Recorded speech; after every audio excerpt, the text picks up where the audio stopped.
7:46 de la mañana, le doy la bienvenida a este espacio a María Sol Borja, periodista, editora política de GK Ecuador. Gracias por acompañarnos, Sol. Muchas gracias, Liz, por la invitación.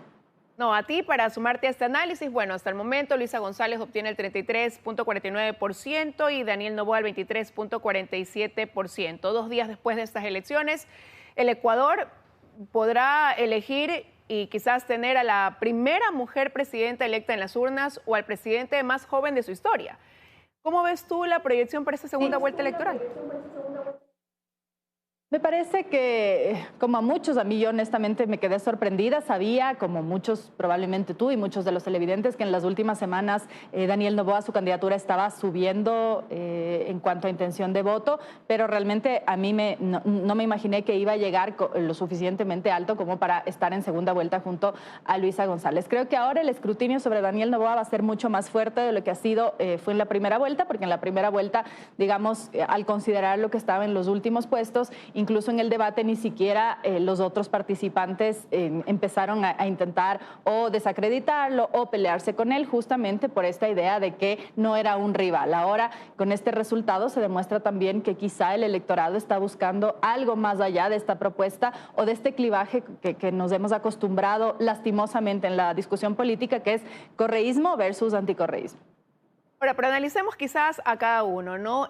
Luisa González gana en 17 provincias del país. En la costa prevalece el voto del correísmo, pero este voto tiene un techo que es alto, que sigue siendo fuerte sin duda alguna, que se puede beneficiar, si analizamos algunos aspectos, a lo mejor de la división que hay también de la derecha, por un lado, de que no había una propuesta similar de izquierda así muy marcada, pero ya con esto de aquí, con este punto de partida, con la sorpresa que fue también el triunfo de Daniel Noboa para muchos, el que muchos no se lo vieron venir, ¿en qué se deberá concentrar partiendo de esto el correísmo en esta segunda vuelta? A mí me parece que las lecciones que el correísmo debió aprender, debió haberlas ya hecho. No sé si en este momento todavía haya tiempo para igualarse con una candidatura que se ha presentado como una candidatura joven, fresca, poco confrontativa, justamente todo lo opuesto a lo que se ha presentado la candidatura de Luisa González. Acuérdate en los últimos días cómo veíamos a Rafael Correa, Galo Mora y otros militantes, digamos, personas mayores, más de 50, 60 años, tocando la guitarra, con una dificultad de conectar con nuevas generaciones, lo cual probablemente Daniel Noboa, dificultad que él no tenga. Y en ese sentido, hemos visto también ahora, me parece que fue anoche, Luisa González sonriendo, un mensaje en un video, sonriendo, diciendo primero gracias a Dios, etcétera, intentando cambiar esta postura que había sido durante toda la primera etapa de la campaña como muy tensa, muy rígida, muy vamos a vencer, vamos a volver, los corruptos siempre fueron ellos, que es un mensaje demasiado confrontativo. Entonces quizá en este momento están intentando encontrar un nuevo horizonte para esa campaña, viendo y verificando que aquel que habían llevado hasta este momento no está funcionando, porque si Daniel Noboa es la contraparte, evidentemente hay algo que el correísmo no hizo bien. Además, recordando que ellos advirtieron muchas veces y su parte de su campaña era que van a ganar en primera vuelta. No logran en primera vuelta, les falta bastante para primera vuelta y también podría ser un tropezón enfrentarse a un candidato como Noboa. Ahora, pero Daniel Noboa era el candidato que inicialmente las encuestas no ubicaban en los primeros lugares, sino más bien lo contrario. Él fue avanzando en un camino quizás más silencioso, por eso no fue un blanco de confrontaciones en su momento. Hoy, hasta lo que va del conteo, se impone su votación en 7 provincias, pero era el candidato más joven, con mucha presencia en redes sociales, sobre todo en TikTok, valiéndose de mucha gente joven también. Él aprovechó mucho ese electorado. Ahora quizás ¿cuál debe ser también su estrategia? ¿A quiénes debe aglutinar? ¿Qué tipo de respaldos deberá sumar de cara al 15 de octubre? A mí me pareció interesante una de las primeras declaraciones que dio Noboa cuando ya se conoció que pasaba segunda vuelta, cuando una periodista le pregunta en esta rueda de prensa si es que va a ser una coalición para enfrentar al correísmo en segunda vuelta, y él responde categóricamente no. Y me llama la atención porque hemos estado acostumbrados más bien a que justamente la respuesta sea así. Si es que, como ocurrió cuando Guillermo Lasso quedó en segunda vuelta, llegaban a segunda vuelta, la respuesta era vamos a ir con todo en contra del correísmo. Y me parece interesante que Noboa haya tomado distancia de esa postura porque le permite también a él ser quien es más allá de Rafael Correa, y eso le permite aglutinar también a un grupo de votantes que no necesariamente tienen en la conciencia ni el gobierno de Rafael Correa, ni lo que hizo o lo que dejó de hacer, ni quién es su militancia, ni quiénes son sus simpatizantes o quienes fueron parte de su gobierno.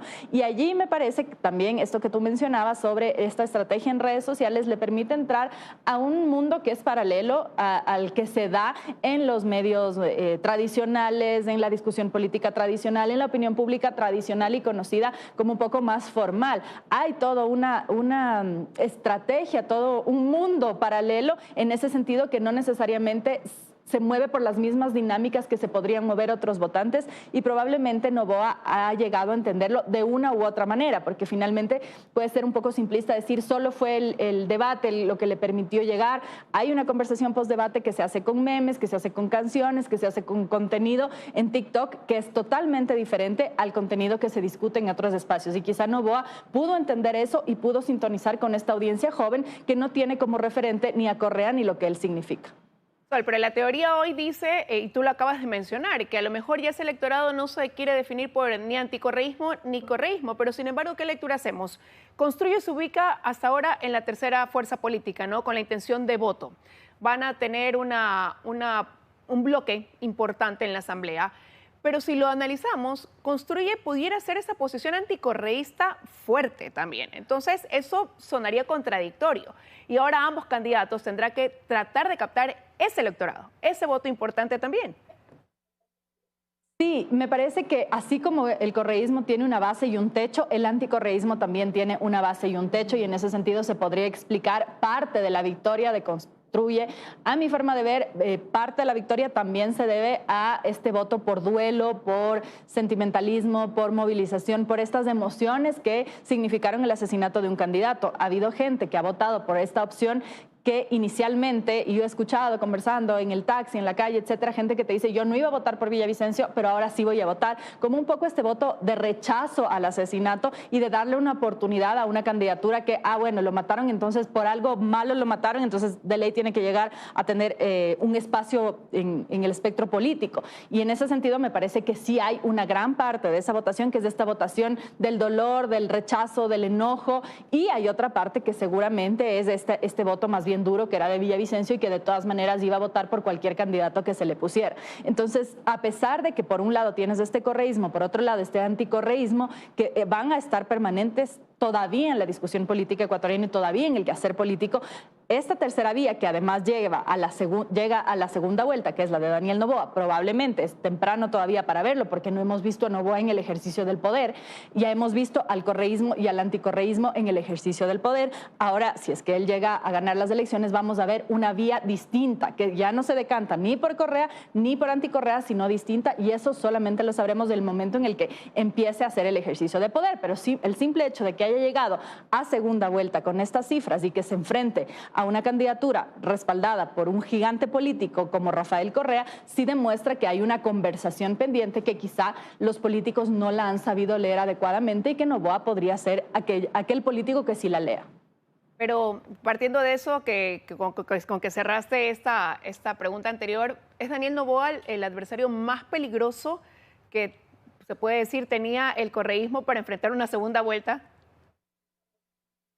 Probablemente. Me parece que la dicotomía que se elige ahí es una dicotomía interesante, que es lo viejo versus lo joven, el pasado versus el futuro, incluso por un tema de edad. Ahora, también tienes ahí la mujer, que es Luisa González, y que encarna ciertos valores, o pretendió encarnar ciertos valores, que no los supo administrar de la mejor manera, porque además al presentarse como la lucha de las mujeres, soy una madre soltera, etcétera, pero con posturas en la Asamblea que iban contrarias, por ejemplo, a los derechos de las niñas violadas, con esta postura de autodenominada Provida, que es considerada además por organismos y Corte Interamericana, etcétera, tortura, obligar a una niña violada a dar a luz del hijo de su violador. Entonces se rompe un poco esto que ella quiso aglutinar en algún momento, que es el voto de las mujeres, porque incluso gente de la propia militancia relacionada, cercana a Correa y al correísmo, dijo, no, pues esta mujer no representa ni la búsqueda de derechos de las mujeres, sino termina siendo una extensión de Rafael Correa, que en algún momento ya lo hemos visto, no solamente en el caso de González como mujer, sino también en el caso de Arauz cuando fue candidato presidencial, más encarnaba como esta idea de continuidad de Correa y no una personalidad propia, lo cual creo que termina siendo nocivo porque no les permite a los candidatos ser quienes son e intentan mimetizarse con un Rafael Correa que no son. Entonces no son ni lo uno ni lo otro y terminan perdiendo un electorado que puede decantarse por esta candidatura más joven, más fresca, que evita la confrontación y que además no sabemos quién es. De momento Daniel Noboa lo conocemos poquito por sus actuaciones en la Asamblea Nacional, pero más allá de eso no sabemos ni cómo es con poder, no sabemos ni cómo se va a comportar. Entonces el hecho de conocer que ya el gobierno de Rafael Correa fue lo que fue, para bien o para mal, ya sabemos lo que es. En el caso de Noboa es algo nuevo y es una apuesta nueva que podría funcionar. Ahora veremos también el escrutinio que se le haga a él, porque él también tiene estas acusaciones de violencia psicológica por parte de su ex esposa, etcétera. Digamos, el hecho de que sea un candidato nuevo no quiere decir que no haya que hacer este escrutinio profundo que hay que hacer a ambos candidatos. Hay camino por recorrer, veremos qué pasa de aquí hasta el 15 de octubre. Gracias, Sol, por habernos acompañado esta mañana. Que tengas un buen día. Gracias, Liz. 7:57 de la mañana, ya con esto prácticamente estamos despidiendo este espacio. Milton. Así es, Liz, nos despedimos, vienen las noticias locales, nos vemos contigo al mediodía, conmigo en la noche. Tengan un buen día a todos. Buenos días.